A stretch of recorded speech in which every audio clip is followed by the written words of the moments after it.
Here we have an inverse functions example problem. So we have f of x, which is equal to 3x minus 2, and we want to find the inverse of that function. One thing to note is that the inverse of a function does not mean 1 over the function itself.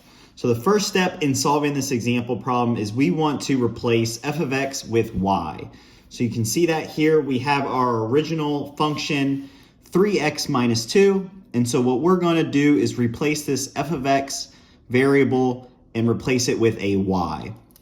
The next step in solving this example problem is we want to swap the x variable with y.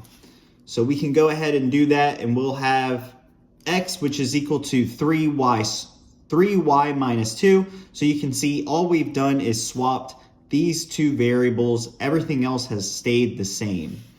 The next step is we want to rearrange this expression to solve for y. So we'll start with our original function, and we can go ahead and add the 2 to the left-hand side, divide by 3, and we get y is equal to x plus 2 divided by 3, or y is equal to x over 3 plus 2/3. The next step is we want to replace y with f to the minus 1 of x. So this will be the inverse.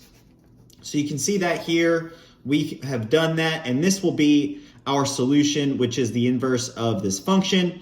We have x over 3 plus 2/3. And so one way to make sure that we have the correct inverse is that we can check our solution. So in order to do that, we can do the composition function of itself. So we have the function f, and the inverse of that function will be basically as the variable of the function. So we're going to replace this x term.